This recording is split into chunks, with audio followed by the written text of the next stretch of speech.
Imagine this. You're an extremely talented musician. You grew up as a child prodigy, giving your first solo concert when you were just 7, became a celebrated concert pianist, and later, as a composer, you wrote all sorts of music ranging from solo and chamber works to larger pieces for the orchestra and even an entire mass. So you're rising as one of the most celebrated talents in the country. And then this guy from Europe comes to your country and says, nope, you're not good enough. You can't compose because you don't have creative power. And why not? Because you're a woman. That's exactly what happened to the American composer Amy Beach, who lived through a life constantly filled with obstacles coming from her family, societal norms, and even other musicians. All these doubts about her musical capability and limitations set upon her musical growth were often solely due to the fact that she is a woman. And by the way, you know who's the guy from Europe who says she can't compose? Antonin Dvorak. You know, the guy who wrote the New World Symphony? Well, in fact, he wrote that symphony during this very trip to America, when he made the remark about female musicians and composers. I'm afraid the ladies cannot help us much. They have not the creative power. Well, creative power. You see, this is of course the result of generations of prejudice against women, especially women composers. But how did Amy Beach deal with this? And how did she rise up to become one of the most influential composers in America? So today, I want to tell you the story of Amy Beach and take a deeper dive into her life and works. And let's see whether Dvorak is right about women having no creative power.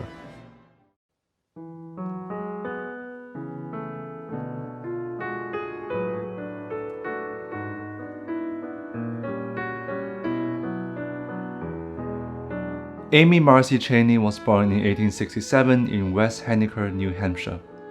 Amy was quick to show her talents at an early age. In fact, I think it would be an understatement to call her anything else but a child prodigy.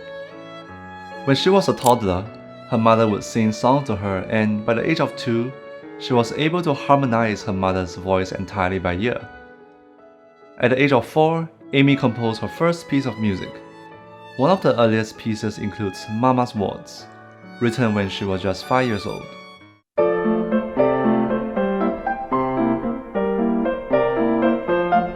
Bear in mind that at this point, Amy had zero training in music theory and composition, so she was writing this purely based on intuition. I especially find the use of harmony remarkable. They all work really well, and there are even some chromatic harmonies, like this secondary leading tone chord over here. What was I doing when I was 5 years old? Well, definitely not thinking about secondary leading tone chords. Now, what would you do if you were her parents, knowing that she has such talent from an early age? Unlike most parents nowadays who would, send their kids to a music school or just expose them to more music to further develop their talent, Amy's parents did the exact opposite. Her mom kept her away from the piano when she was a toddler, and only when she was 4, she was finally allowed to touch the piano, although only for a limited time every day. The reason for limiting Amy's time on the piano came from a belief during that time that children are to be kept away from what they desired the most, in order to teach them discipline and submission from a very young age. For most kids, these were toys, playtime, or food, but for Amy, it was the piano. Nevertheless, Amy progressed swiftly when she eventually started learning the piano, and by the age of 7, she was already giving her first recitals. However, just as she was getting more attention from the public, she was again kept away from performing by her mom. And in her mom's words, Amy was to be a musician, not a prodigy. This sheltered life is a recurring theme throughout most of Amy's early years. As a child, she was under the control of her parents, who believed that Amy was to receive limited musical training so that she can, quote, expand in her offspring that love for divine art, unquote. In a way, Amy's drive towards a professional life as a musician represented a rejection of women's primary role in society during that time, which was, well, to reproduce, and to devote their time to nurturing their children.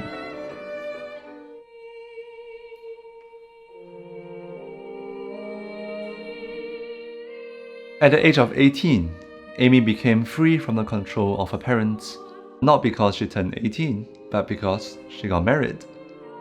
Her husband was an established doctor, Henry Harris Aubrey Beach, who was not 24 years old, but 24 years older than her, which was apparently normal during that time. Amy is now again subjected to the rules of yet another authority, her husband. She changed her name to Mrs. HHA Beach, which became the name she used for subsequent works and performances. This marriage was one of the factors that steered Amy towards composition. In fact, it actually provided an ideal situation for her, to be able to compose without worrying about finances. Amy's husband, Henry, provided for the family financially, and as an amateur musician, he actually encouraged Amy to compose. When he comes home every day, he would greet Amy with the question, "What did you compose today, dear?" In fact, he was the one who encouraged Amy to explore writing larger works, such as her Mass, which would later establish her as a serious composer. Well, to be able to just compose without worrying about anything else, and with such a supportive husband, Amy had the perfect circumstances to create that any composer would envy. Or did she? Okay, here's the thing. There are always two sides to a story, and in this case, two sides to the marriage. You see, when Amy got married, she was already a well-established pianist, having frequently performed in her teenage years, most notably with the Boston Symphony. And mind you, she was a superstar, getting rave reviews from critics who compared her performances to the likes of Liszt and Mendelssohn. But now she's married, and with her marriage came some conditions. And among some of these conditions are these. Amy is now limited to just one solo recital per year. She was not allowed to collect royalties for her works, and any profits from her performances must be donated to charity. She was also not allowed to teach piano for the rest of her life. The reason for these conditions is so that her husband, Henry, would still be the sole breadwinner of the family, and any of Amy's musical endeavors would just be one of her hobbies, because apparently it wasn't appropriate for married women to have a professional life, especially one that challenges her husband's ability to provide the family with income. So, if Amy couldn't perform or teach, what else would she be doing while spending most of her time at home? Well, she was left with no other choice but to compose, something which she could do all by herself. But to say that Amy Beach had the perfect situation as a composer, I'm afraid is far from true. Despite not having to worry about finances, she was bound to other restrictions that hindered her growth as a composer. As a married woman during that time, she couldn't have composition lessons because virtually all composition teachers were men, and it was apparently not appropriate to have private lessons with male teachers as a married woman.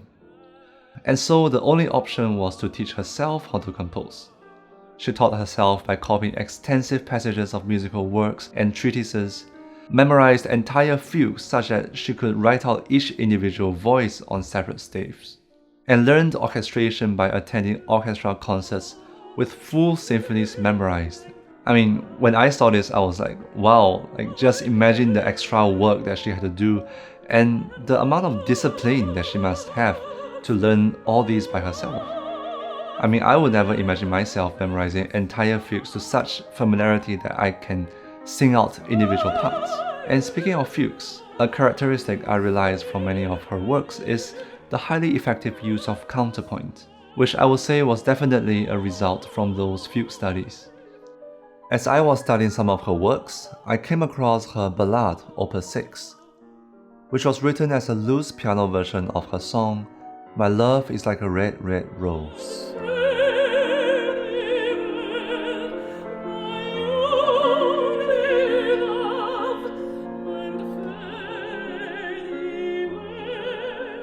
The ballad is mostly based on materials from the song, but to adapt it for piano, Amy Beach made some adjustments to the texture and the structure.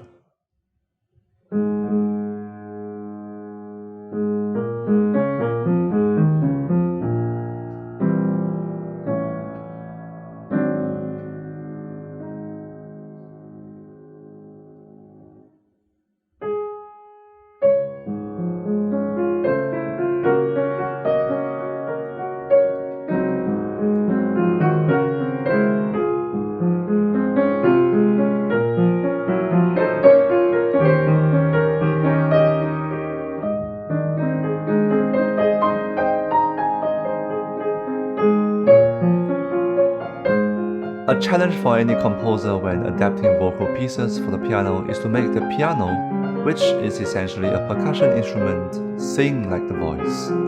I feel like she really made the piano breathe, as if the melody is sung by a human voice.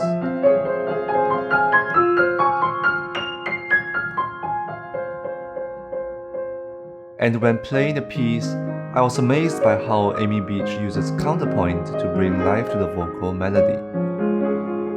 On top of the melody, she would often include other voices that complement it, giving life to the overall texture.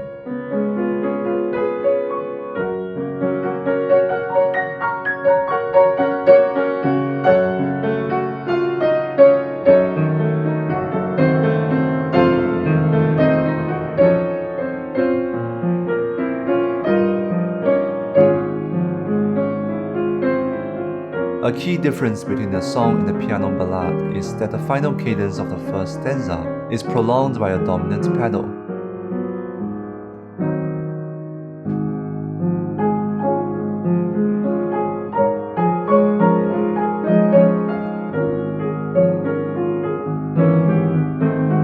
And the music continues into the second stanza with a hauntingly beautiful minor reharmonization of the original theme, this time appearing in the lower voice.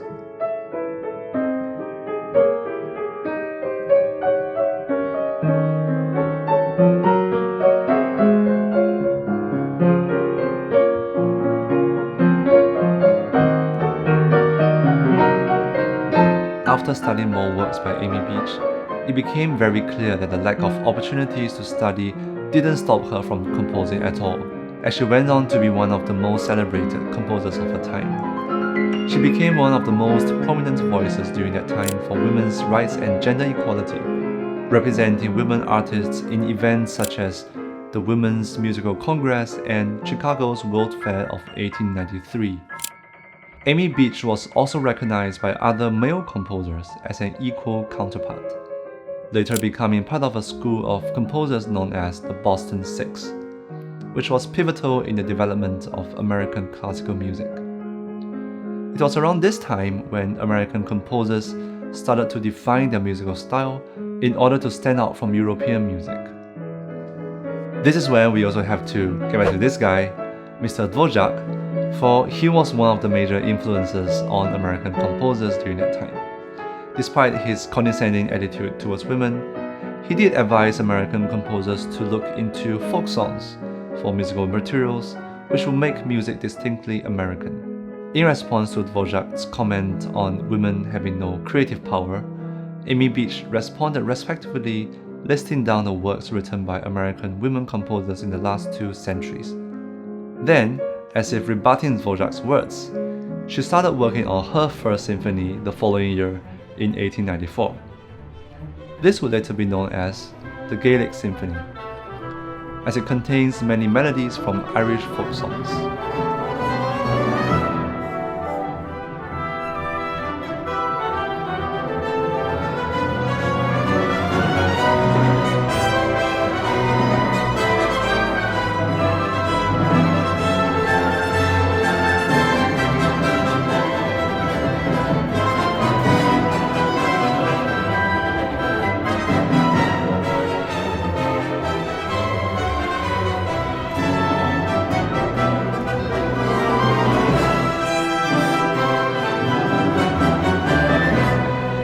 The symphony was premiered in 1896 by the Boston Symphony. It is truly a work of scale, spanning over 40 minutes and attracting much attention from the Boston scene. It was the first symphony to be composed and published by a female American composer. It received many positive reviews from critics and secured subsequent performances in the following years. With such successful events that solidly established Amy Beach as a forefront American composer, she was beginning to lead a successful career. But tragedy struck in 1910 when her husband Henry died due to complications from a fall, and just a few months later, Amy Beach's mother also passed away. The series of events was tragic for her, but it also meant that for the first time, she is free from anyone's control and could decide for herself how she wants to live her life.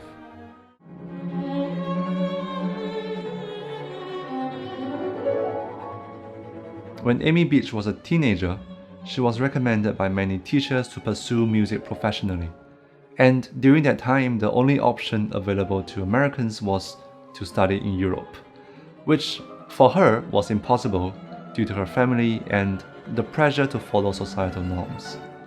But now, without the commitment she had to her family, Amy could finally travel, and this time, she wants to go beyond all her previous accomplishments to capture the European audience. She traveled to Europe in 1912 and stayed there for 2 years, during which she gave frequent performances and saw the European premiere of many of her works. Reactions towards her music were initially mixed, mostly due to prejudice against women composers and also against American composers. But she eventually won over the audience. In a concert review of her Gaelic Symphony and Piano Concerto performed in Hamburg, she was called a possessor of musical gifts of the highest kind, a musical nature touched with genius. Strong creative power, glowing fancy, instinct for form and color are united in her work, with facile and effortless mastery of the entire technical apparatus. Notice what it says about Amy having strong creative power. Dvorak might disagree, but he's dead by then, so too bad. A piece that Amy Beach wrote during her European stay, which I think kind of symbolizes her freedom and the finding of herself, is the Prelude and Fugue, Opus 81, an extremely virtuosic piano piece. While the piece demonstrates her technical prowess as a pianist, what's special about it lies in the theme. Here's how it goes.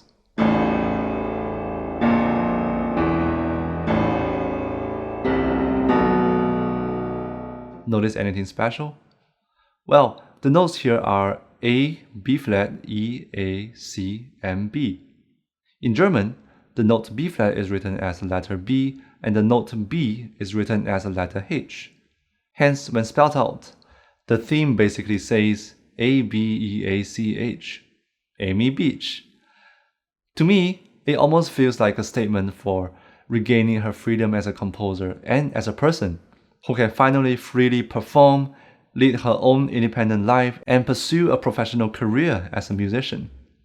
What I noticed when listening to this piece is how drastically different it is when compared to her earlier works.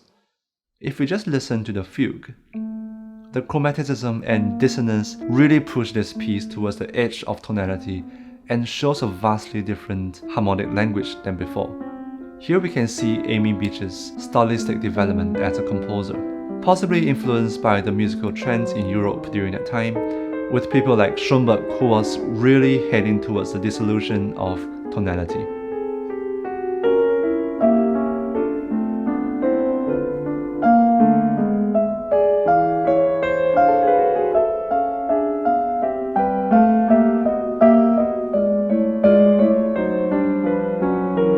Just as Amy Beach was enjoying her time in Europe, this happened.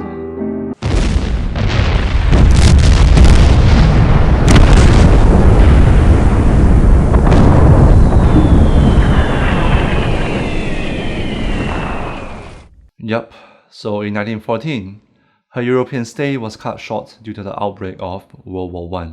She was forced to return to the States, where she spent most of her remaining time performing and composing.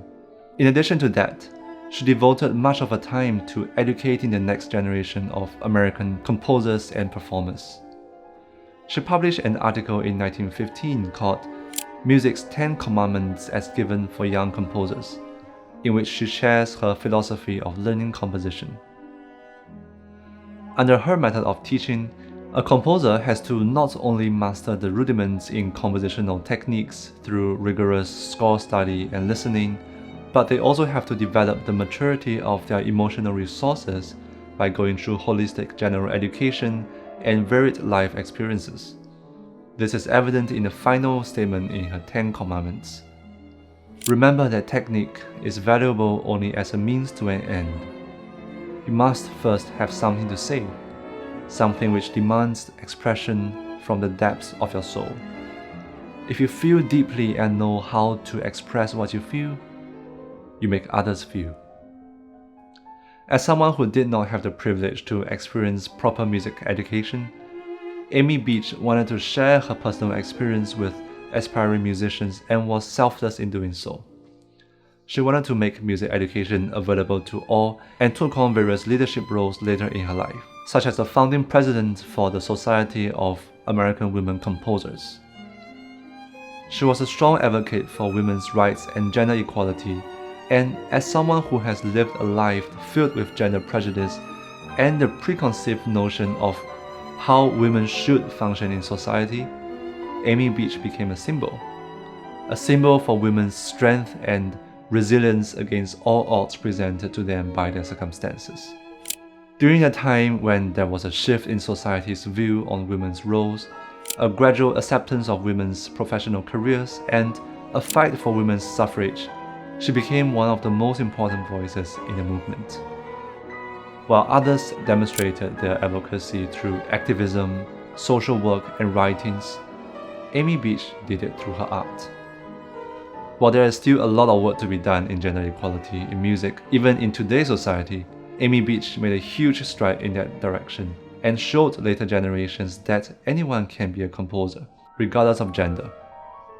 She was crucial in the development of the American style of classical music, and her legacy lives way beyond her lifetime, as we see more and more of her works being performed in recent years. In her final years, Amy Beach retired from performing due to poor health, but she kept composing as long as she had the energy to do so. On December 27, 1944, Amy Beach passed away peacefully at the age of 77.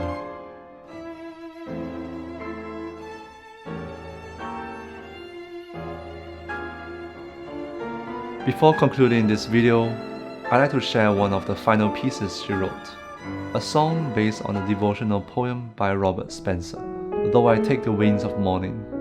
What I find interesting about this song is the constant alternating major and minor tonalities. The piano begins in E major, but this is immediately followed by the voice entering in the parallel minor key of E minor.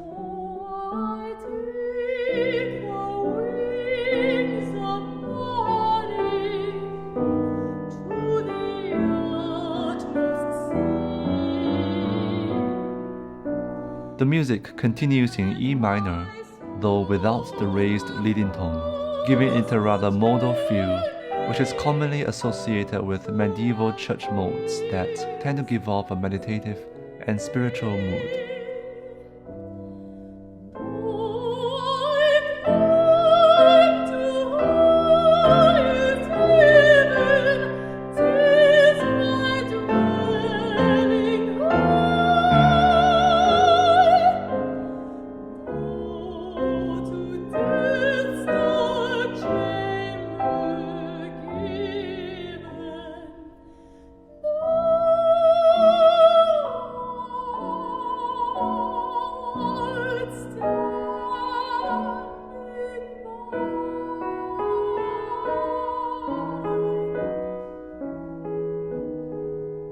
The first stanza ends in E major, but is then immediately followed by a deceptive cadence in E minor that leads into the second stanza.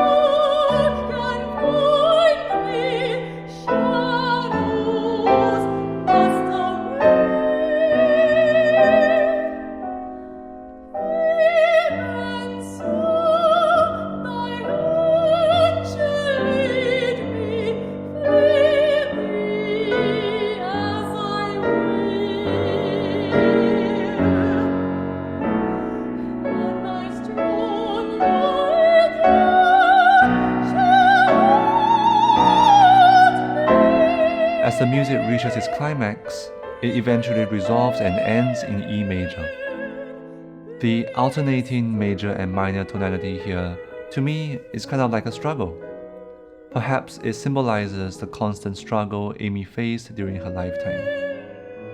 In the end, she was triumphant against all odds, as she embraces the spiritual world with open arms.